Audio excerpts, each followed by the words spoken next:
Y habilitame para compartir. Dale. Ahí va. Dale.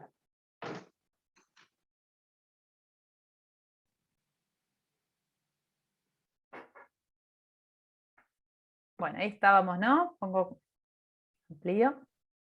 ¿Estábamos ahí? Sí. Estábamos por acá y vamos a avanzar un poquito, porque decíamos que esto era como sumamente esquemático y íbamos marcando dos grandes momentos, pero también en el medio y antes y después fuimos señalando algunas otras cuestiones muy relevantes para poder explicar y dar cuenta de cómo llegamos a problematizar estos dos grandes momentos. Uno decíamos a mediados del siglo XIX y otro ya a mediados del siglo XX, un poco más avanzado, cuando surge y se conforma la medicina social latinoamericana, producto de la convergencia de movimientos y la preocupación de un sector más académico, de investigadores, intelectuales, junto con movimientos de trabajadores y de estudiantes que empiezan a señalar que es sumamente crítica la situación respecto de la crisis en términos de la salud pública, en cuanto a que se profundizan y se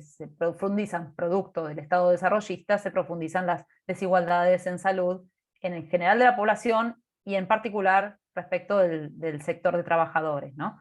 Esto es especialmente crítico y nos va a llevar a este planteo general que tiene que ver con que desde la medicina social latinoamericana empieza a conformarse un movimiento, un campo de conocimiento, dice Iriart, específico que va a incluir una serie de variantes y perspectivas y matices que incluso también son muy dinámicos porque se van a ir desarrollando a partir de fines y durante la década del 60, se van a consolidar durante la década del 70 y van a ir asumiendo distintos matices y perspectivas avanzado ya desde la década de 1970 en adelante hasta el presente, ¿no? Con variantes conceptuales, con discusiones internas, especialmente va a distinguirse esta perspectiva o este campo de conocimiento de aquello que empieza a ser formulado o reconocido como paradigma biomédico, ¿no? Y en este punto se va a establecer un cierto contraste respecto de las formas de concebir los problemas centrales a cada uno de estos campos, o paradigmas, o campos de conocimiento. Por un lado, el paradigma biomédico, por otro lado, aquello que se va configurando como el campo de la medicina social latinoamericana, y van a diferir en cuanto a la concepción de los problemas, los principios teóricos, metodológicos, las bases conceptuales que van a guiar cada uno de estos dos grandes enfoques, ¿no?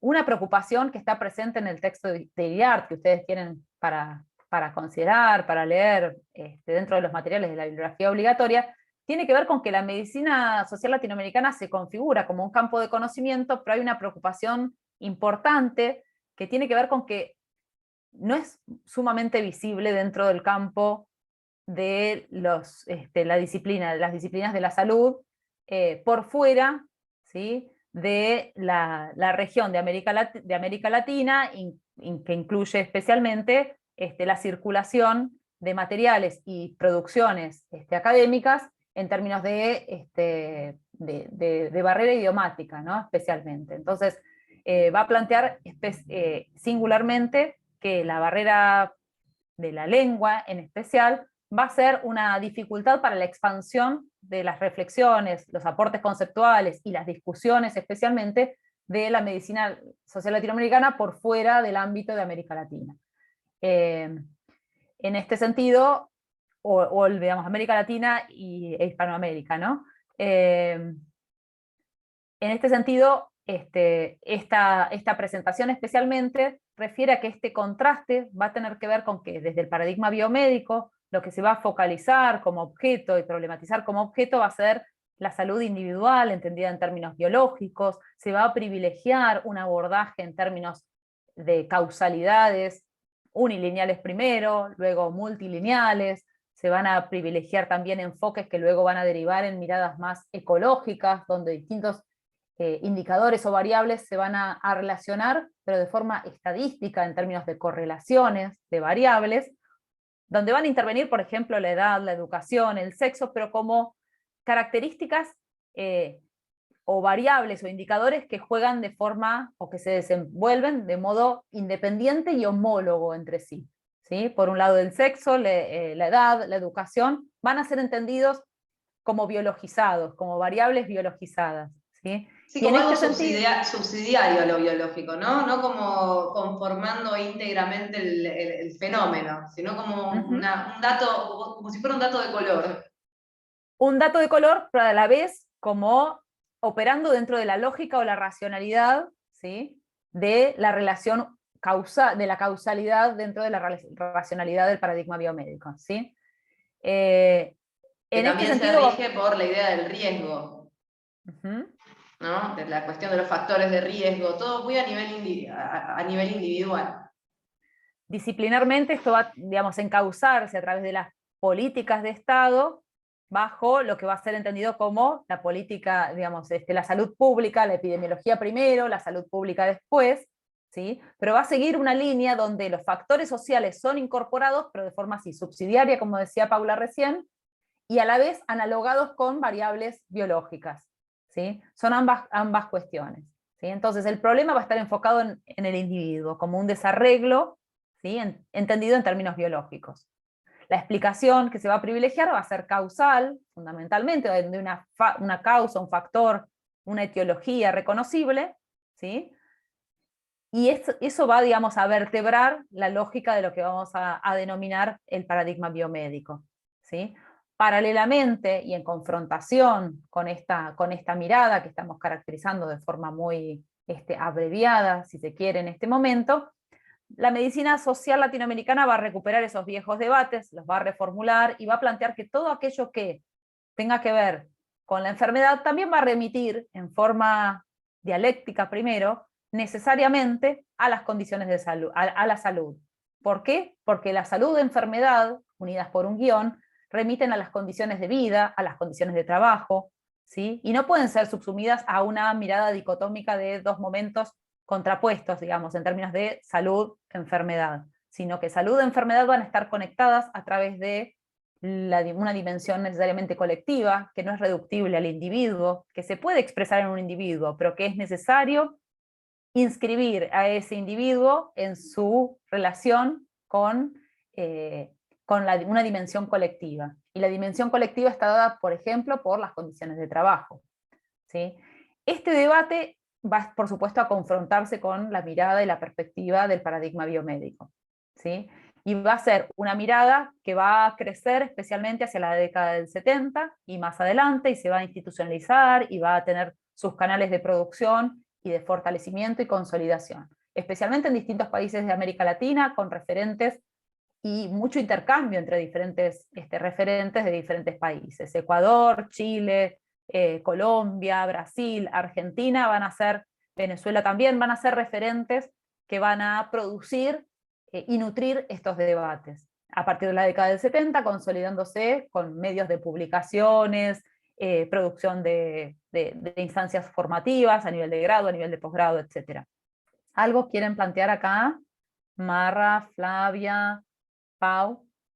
No, yo por ahí, para que quede claro lo que va el paradigma biomédico, o sea, como la diferencia, no sé, piensen, por ejemplo, cuando uno, no sé, piensa una publicidad o piensa como, no sé, por ejemplo, el cáncer, no sé, cáncer de pulmón. ¿Qué te dicen? Que bueno, una persona que fuma tiene mayores probabilidades, mayor riesgo de padecer cáncer. Va hacia eso, como la responsabilidad individual puesta en el individuo, a las conductas del individuo que lo llevan a enfermar y a prevenir sobre el individuo. Esa mirada escindida de sus condiciones de vida, de su trayectoria familiar, social, no sé, comunitaria. En cambio, si uno piensa, por ejemplo, la gente que vive al lado, a las veras del riachuelo, por ejemplo, la población que está a la vera del riachuelo. Bueno, si una persona que fuma, no sé, como por pensarlo así, ¿no? Como se acerca a un consultorio y dice, bueno, sí, si usted fuma va a tener cáncer. Ah, pero vivir al lado del riachuelo, todo lo que te expone con respecto a tus condiciones de vida, tu salud, ¿cómo lo piensas? ¿Cómo se piensa eso? ¿Cómo se piensa esa condición, digamos, en el proceso de salud, enfermedad, atención? Por poner un ejemplo, como esa mirada más más justamente de clase, ¿no? De cómo impacta en esa producción de salud. Sí, ¿No fue? sí. No, y esto que estábamos hablando me hizo acordar, creo que era el texto de Menéndez, que en una parte me re llamó la atención que decía algo como que se dice ministerios de salud, pero en realidad son ministerios de la enfermedad, o algo así, como poniendo peso a eso de que decíamos. No, no sé, no sé si era más de prevención, pero en el sentido de que no se analiza, no se piensa más allá de, bueno, esa conducta del individuo en este momento que ahora está enfermo. Bueno, ¿y qué podías hacer antes? Eso me re llamó la atención del texto. Sí, completamente. No sé quién hablaba, que no llegué a ver, por lo que no tengo abierta la... Yo, Natalia. Natalia. Sí, sí, totalmente, Natalia, sí. Digamos, lo que va a prevalecer y va a ser, digamos, dominante y la referencia, digamos, teórica dentro del paradigma biomédico, por supuesto, va a ser una teoría que tiene que ver con la teoría de las ciencias naturales. Entonces, lo que se va a promover es una mirada histórica pero lineal de la historia natural de la enfermedad, en términos de evolución, ¿sí?, individual, en contraste con, ¿sí?, el paradigma de la medicina, o el paradigma o la corriente o el campo de conocimiento de la medicina social latinoamericana, que va a postular, no va a desconocer la dimensión biológica, pero va a plantear que la dimensión biológica está estrechamente articulada con lo social, ¿sí? Así que vamos entonces por acá avanzando, si les parece. La diferencia sustantiva entre ambos enfoques es epistemológica, es teórica, es conceptual, es ético-política, digamos. Las miradas de ambas perspectivas son sustantivamente diferentes, contrastan en cada uno de los aspectos que fuimos mencionando. Y esto es importante, en particular, porque, como decía Silvia en la clase pasada, la medicina social latinoamericana va a generar, digamos, el entramado, ¿sí?, explicativo con el cual va a articular después, o van a articular después, todas las miradas que tienen que ver con los procesos de desinstitucionalización, todos los procesos de crítica al paradigma manicomial, asilar manicomial, ¿sí? Entonces, la medicina social latinoamericana va a generar un soporte conceptual sumamente relevante, porque está en línea con aquello que después vamos a problematizar, que tiene que ver con el campo de la salud mental específicamente, pero también fue la base y entró en discusión y en articulación con aquellos movimientos iniciales, que también vamos a ver después más en detalle, y en sintonía con ellos, ¿no?, que se desarrollan hacia la década del 60 en adelante, que tienen que ver con miradas desmanicomializadoras o desinstitucionalizadoras, y en esto vamos a avanzar después, digamos. Pero no es contradictorio, sino que al contrario, va en sintonía y es la base para aquellos debates y discusiones que luego vamos a desarrollar en el campo de la salud mental, y que dan pie también a la ley de salud mental, ¿no?, a la ley nacional. Acá no nos vamos a detener, esto va a quedar después en el Power dentro del campus. Está No, porque aparte lo estuviste diciendo, Ana. de contrastar, y es lo mismo. Sí, pero para que lo sepan, que va a estar un poco más esquemáticamente también.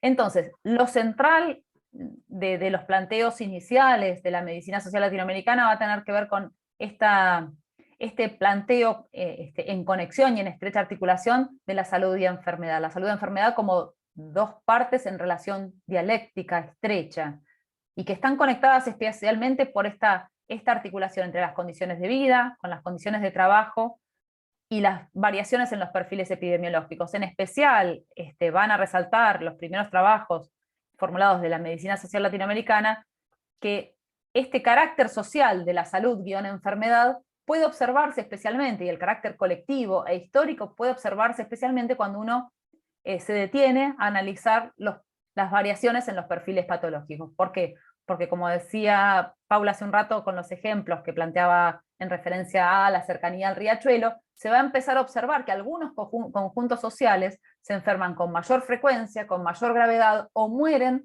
en mayor medida de algunas causas, ¿sí?, respecto de otros conjuntos sociales, ¿sí?, que no experimentan y no padecen, ¿sí?, en el mismo sentido que los primeros, ¿no? Entonces, en este sentido, se va a revelar y se va a enfatizar y se va a fundamentar el carácter social a partir de las variaciones en los perfiles patológicos. Y cuando hablamos de conjuntos sociales, hablamos de conjuntos sociales estrechamente relacionados con la estructura social o los componentes que componen en forma de tensión y bajo intereses de clase contrapuestos la sociedad fundamentalmente, ¿no? Entonces, en este sentido, vamos a ver que, y en esto hay algunos trabajos pioneros de inicios de la década del 80 que son sumamente claros y que en algún momento trabajamos, como los trabajos de Asa Cristina Laurel, ¿no? Donde se plantea el carácter social del proceso de salud-enfermedad. Allí había algunos cuadritos que nosotros solíamos utilizar, que son sumamente claros respecto de que la frecuencia, ¿sí?, de las enfermedades pulmonares, ¿sí?, dentro de un mismo ciclo productivo, pensemos, ¿no? La industria metalúrgica o una mina de carbón, ¿sí? Dentro del ciclo de producción de una mina de carbón, ¿sí?, hay diferentes roles y posicionamientos respecto de los medios de producción, ¿sí? Allí, por ejemplo, dentro del trabajo de Laurel se planteaba que es diferente el perfil patológico de, o de qué se enferman, digamos, es diferente la frecuencia de las enfermedades pulmonares de quienes se desenvuelven como gerentes dentro de la mina de carbón, respecto de aquellos que son los trabajadores asalariados que ponen la fuerza de trabajo directa y van al pozo a extraer el carbón. Entonces, la frecuencia de enfermedad es diferente según la participación dentro del modo de producción, ¿sí? Y este era un ejemplo muy claro, y así hay otros trabajos que si les, otros ejemplos que si les interesa, podemos compartir después ese trabajo que es del 82, ¿sí? Cuando hablamos de este gran movimiento que parte de lo académico, pero también se articula con movimientos de trabajadores y con movimientos populares y movimientos estudiantiles, ¿sí? Hay una serie, en el campo de la medicina social latinoamericana surgen una serie de referentes que son múltiples, decíamos, con una gran representación de diferentes países, ¿sí? Pero algunos de los autores que son referentes centrales están dentro de la bibliografía, ¿sí? Por ejemplo, Emerson Mary es un referente que surge en este campo especialmente, ¿sí? Asa Cristina Laurel, que mencionábamos recién, también es otro referente potente de este espacio de pensamiento, o de este campo de pensamiento, ¿sí? Incluso Celia Iriart, que es autora de uno de los trabajos que también ustedes tienen para leer, ¿sí?, es también un referente inscripto dentro de este gran movimiento, ¿sí? A veces van a encontrar también, y especialmente dentro de este gran movimiento de pensamiento, que decíamos que es diverso en su interior también, y dinámico, van a encontrar la especificidad de la expresión salud colectiva, ¿sí?, que es el término con el cual se inscribe, digamos, parte de los debates de la medicina social latinoamericana, en particular en Brasil, ¿sí?, donde se acordó especialmente subrayar esta expresión, ¿sí?, antes que la medicina social latinoamericana, que refuerza, digamos, en particular la referencia a la medicina, se acordó y especialmente pretenden subrayar un movimiento propio que especialmente enfatiza la cuestión de la salud y el carácter colectivo de estos procesos, ¿no?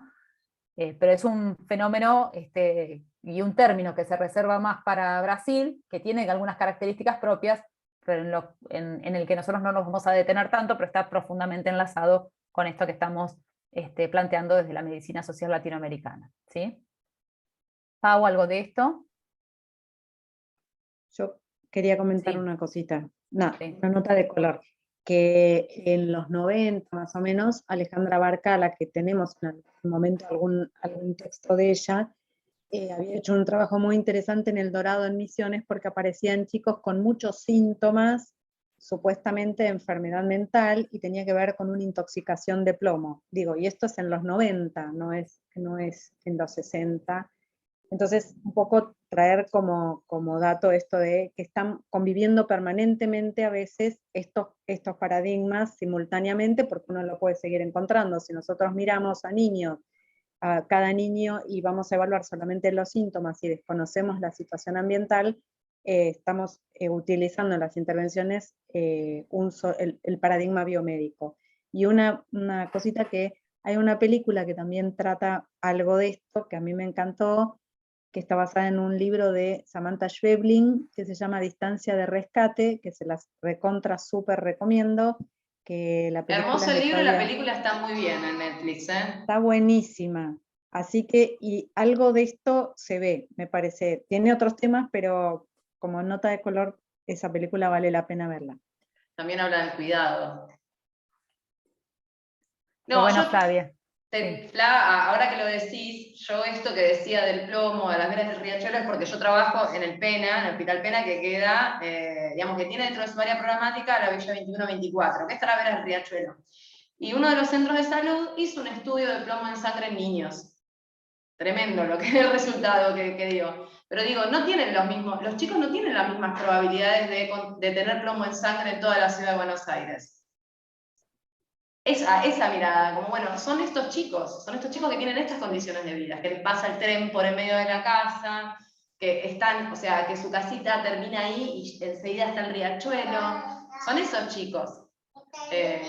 Y también una salud que se piense, digamos, que releve esos resultados, es una salud que no se puede pensar solamente en administrar el fármaco o pesar y medir a los chicos. Digamos, una salud cuyo centro de salud se organiza en una mesa de urbanización de la Villa 21-24, porque entiende que las condiciones de vida, digamos, determinan, es feo hablar de determinación, pero bueno, condicionan esa forma de enfermar y de estar saludable en la Villa 21. Sí, fíjense que acá también está implícito dentro de lo que venimos mencionando hasta acá, ¿no? Pero fíjense la estrecha relación entre la política pública y las formas de concebir las problemáticas, ¿no? También me parece que eso está presente, y con esto que traía Flavia y que también trae Paula, en particular, también va a tener que ver con este dinamismo interno que va a tener la medicina social latinoamericana al ir conformando una agenda variada de temas y problemáticas que van a abarcar claramente estos temas que traen Flavia y Paula, ¿no? Pero esto es un proceso dinámico, quizá estos temas no fueron iniciales y van adoptando otras características y otra importancia más en los años más próximos o más recientes, ¿no? Esta problematización más concreta en términos de ecología urbana, ¿sí? Especialmente. Entonces, bueno, vamos a avanzar un poco. Entonces, como para sintetizar este enfoque y encuadre general de lo que denominamos o se denomina medicina social latinoamericana y salud colectiva, estudia la salud de enfermedad, decíamos, como un proceso, en términos de proceso social, que tienen cierto carácter como dialéctico en esta relación entre la salud y la enfermedad, antes que como una contraposición en términos dicotómicos de un estado de salud versus un estado de enfermedad. Disculpen que no sé por qué pasan las diapos. Entonces, estudia la salud de enfermedad en estos términos y en relación a la colectividad como expresión de procesos sociales. La naturaleza social de la enfermedad no se verifica entonces en el caso clínico, sino en el modo característico de enfermar y morir de los grupos humanos, pero los grupos humanos en relación con una configuración especial o singular de la estructura social, donde los intereses de clase y las disputas de intereses de clase están presentes y se expresan dentro de este proceso de salud-enfermedad. Postula la necesidad de analizar los fenómenos de salud y enfermedad en el contexto del acontecer económico, político, ideológico y local, también podríamos agregar, ¿no? Y la situacionalidad local, ¿no? Como la geografía o el territorio, como después va a plantear Emerson, Mary en su trabajo, en el trabajo que ustedes tienen para leer, también imprime una característica particular y un recorte particular que refleja también estas desigualdades y tensiones respecto de las condiciones de vida y su relación con la salud-enfermedad. Y tiene, por otro lado, raíces, por supuesto, sociales profundas y compromiso con la resolución de los problemas de las clases populares, dice Menéndez, para seguir la expresión de Menéndez, ¿no? Bien. Tenemos otro autor que nosotros tenemos dentro de la bibliografía complementaria, que es Raúl Rojas Soriano, ¿sí? En particular, el autor plantea, ¿sí?, que va en línea con lo que veníamos planteando especialmente, y el contraste un poco se plantea en referencia a las definiciones que ahora vamos a ver, que propone especialmente Eduardo Menéndez. Pero en principio, para Raúl Rojas Soriano va a destacar que se entiende como proceso de salud-enfermedad como un fenómeno social, que se vincula y se expresa especialmente en grupos que se relacionan con la naturaleza y entre sí de cierta manera, ¿sí? Tiene que ver con este esquema que planteábamos hace unos momentos, ¿no?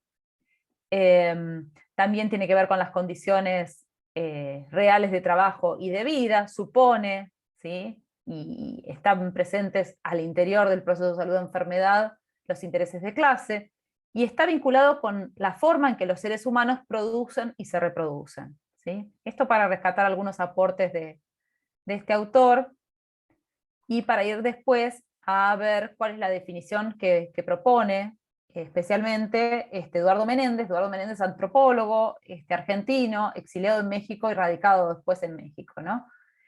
Fíjense que la definición que propone Menéndez no coincide exactamente, y es interesante por ahí pensarlo en esos términos, porque va a resaltar otros aspectos quizá del proceso de salud-enfermedad, al plantear que es un universal que opera estructuralmente. Por supuesto dice que en forma diferenciada en toda sociedad y en todos los conjuntos sociales estratificados que la integran.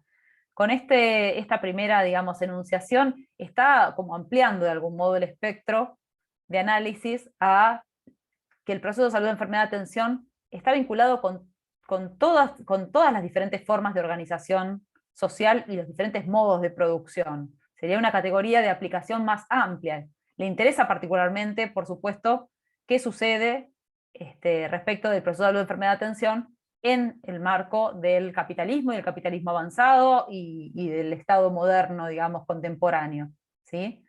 Pero a la vez amplía el espectro de alcance de la definición, pensando en que tiene que ver con diferentes formas de organización social. Y dice también, la enfermedad, los padecimientos, los daños a la salud constituyen algunos de los hechos más frecuentes, recurrentes, continuos e inevitables que afectan la vida cotidiana de los conjuntos sociales. Dice también que es parte de un proceso social, es decir, lo inscribe igual que Rojas Soriano, dentro de un proceso social, dentro del cual se establece colectivamente la subjetividad. El sujeto, desde su nacimiento cada vez más medicalizado, se constituye e instituye, por lo menos en parte, a partir del proceso de salud, enfermedad, atención. Entonces acá está, de algún modo me parece, Menéndez subrayando especialmente que tiene que ver también con la esfera de los significados, de los sentidos, construidos social y culturalmente, respecto de cómo responder a esos eventos frecuentes que afectan la vida cotidiana en términos de procesos de salud, enfermedad, atención. Pau, ¿algo de acá? ¿Quieres decir? Si no, seguimos. No, esto, que en realidad la reflexión es como que todos tenemos alguna forma de atender nuestros padecimientos, digamos. Sea, él lo va a decir, como, bueno, después por ahí más adelante lo va a ampliar, pero a lo que va acá es que todas las personas, en todos los momentos históricos y en todas las sociedades, de alguna forma atienden sus padeceres. Sea con curadores oficiales, sea con el curandero de la vuelta, digamos, todos atendemos de alguna forma los malestares que tenemos. A eso va con que es un universal, porque de alguna forma todas las personas alivian sus malestares, su padecimiento. Sí, y en esto me parece que va a dar el pie para el concepto que va a surgir después y que va a plantear después, que tiene que ver con modelo médico hegemónico, ¿sí? Entonces va a diversificar y ampliar la lente, y ampliar el campo de análisis, incluyendo a diferentes formas de organización social. Flavia, no sé si quieres decir algo de esto, si no me avisan. A mí me gusta un término de Emerson Mary que habla del nomadismo. La gente igual va circulando y consulta a un médico, consulta a la astróloga, consulta a la bruja del pueblo, consulta a la iglesia. A la iglesia, y va construyendo sus itinerarios con este nomadismo, que me encantó eso porque es uno que va transitando y va construyendo sus propios itinerarios. Sí, sí, totalmente. Me parece que esa es por ahí la riqueza de esta definición, porque amplía el espectro digamos, a este enfoque en el que venimos desarrollando, que enfatiza tanto en una mirada única que se va construyendo al, digamos, configurarse este paradigma o este enfoque, ¿sí? O el paradigma biomédico. Entonces, de algún modo me parece que esta definición nos abre el campo a pensar que hay diferentes formas que durante, digamos, o a lo largo de diferentes sociedades han habido respuestas respecto a aquello que afecta cotidianamente la vida, ¿no? Y esto de los nomadismos, vamos a señalarlo después, vamos a subrayarlo y vamos a detenernos un poquito más, pero tiene que ver con esto que plantea Flavia y que recuperamos de Emerson Mary respecto del nomadismo, y incluso hay como una pauta metodológica de el usuario guía, ¿no? Una invitación a pensar que estos caminos, que los caminos que siguen los usuarios son múltiples, diversos, y no necesariamente coherentes, sino que incluso pueden ser contradictorios entre sí, ¿sí? Y bueno, por supuesto, acá hay un concepto, estamos iniciando una explicación que va a tensionar el concepto de itinerario terapéutico, ¿no? Pensado como un único camino, necesariamente coherente, paso a paso, una secuencia ordenada, ¿sí? Bueno, pasamos a la siguiente, y acá introducimos muy brevemente el concepto que plantea Menéndez respecto de modelo médico hegemónico, ¿sí? Y este concepto viene a formularse hacia la década del 80, mediados de la década del 80, y tiene que ver con que el concepto presupone, ¿sí?, que la mirada, este paradigma biomédico convive, ¿sí?, coexiste en tensión con otras formas de atención posibles. De algún modo va a plantear Menéndez que el saber biomédico lo que va a hacer es construir como una tensión respecto de otras formas de saber, otras formas de intervenir, otras formas de dar respuesta a la salud de enfermedad. Va a utilizar este término también para describir de qué forma se configura el paradigma biomédico, ¿sí?, en relación con esta tensión, perdón, y esta, en particular este objetivo, ¿sí?, de vincularse con la lucha y el abatimiento de toda una serie de padecimientos vinculados con las condiciones de vida de las clases subalternas. El modelo médico hegemónico, ¿sí?, en este sentido, va a plantear Menéndez que hacia mediados del siglo XIX y avanzando en el siglo XIX hacia el siglo XX, va a entrar en esta tensión, ¿sí?, paradójica que planteábamos al inicio del encuentro, que tiene que ver con que se va a enfocar en la protección de las clases dirigentes, pero a la vez la protección de la productividad, ¿sí? Por supuesto que encuadrado en la institucionalización y profesionalización y articulado con la medicina como el referente central, pero no reducido a la medicina como única disciplina, ¿sí? Esta expresión de hegemonía va a vincularse con una multiplicidad de cuestiones, por un lado hacia el interior de las distintas disciplinas vinculadas al campo de la salud y la enfermedad, va a mantener una posición de dominio, de autoridad y de subalternidad sobre las demás disciplinas, o va a pretender apropiarse y ser la autoridad de conocimiento respecto de otros campos disciplinares, pero a la vez va a mantener una posición hegemónica respecto de otras formas de saber y de responder, ¿sí?, a la salud y a la enfermedad. Si nos remitimos a ese esquema inicial de línea o eje de tiempo, ¿sí?, a los momentos previos al siglo XIX, donde se producía ese arranque del campesino de su entorno de vida para situarlo, ¿sí?, en las urbes nacientes, en las ciudades que estaban conformándose para dar espacio y nutrir de mano de obra, digamos, a la industria en formación, ¿sí?, lo que se producía también, decíamos, es un desgajamiento respecto de las formas de atender y de dar respuesta a la salud de enfermedad tradicionales propias del medio y del contexto de vida campesino. Entonces, eso iba a ser, allí también se produce una ruptura de saberes. Claro, sí. que eso es interesante para terminar de dimensionar la hegemonía del modelo biomédico, ¿no? Federici dice en un momento, creo que en el prólogo es que lo dice, ella dice que bueno, nada, en este primer proceso, digamos, de disciplinamiento de los cuerpos, a lo que se va es a eliminar, erradicar toda cuestión vinculada al pensamiento más mágico, más del cosmos, o la vinculación del cuerpo como un todo con el universo, ¿no? Pero hoy por hoy hay mucha gente que hace biodecodificación, no sé, constelaciones familiares, hay un montón de proliferación de formas de atender los padeceres. Y hoy por hoy no resultan una amenaza.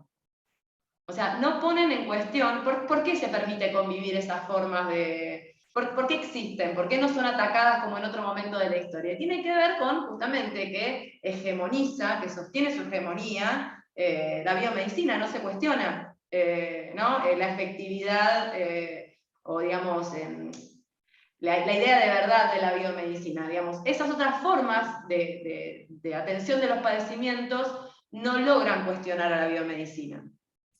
Sí, No sé si se perdón. entiende. ¿Y puedo tirar algo? Sí. No, que tal vez porque entran también en la lógica capitalista, o sea, toda esta biomedicina también entran en cosas de estas cuestiones alternativas en lógica de mercado, de comprar, vender. Me parece que eso también da pie a que convivan estas lógicas. Y sí, pero sí, nunca se potencia mucho, problematiza el modelo médico, exactamente. Sí, y a la vez hay un papel central, me parece, en la supervisión, validación y reconocimiento, ¿sí?, de este estado de cosas en tensión, ¿sí?, y de este carácter hegemónico que va a adscribirse, digamos, el paradigma biomédico, ¿sí?, que va a tener que ver con el rol del Estado, ¿no?, validando estos procesos. Esto se ve muy bien, me parece, en el video, que es la charla TED que ustedes tienen para ver dentro de los materiales complementarios, que se llama Un viaje al lugar del otro, ¿no? Donde hay no sé si lo pudieron ver, si alguien lo quiere comentar, sería buenísimo. ¿No?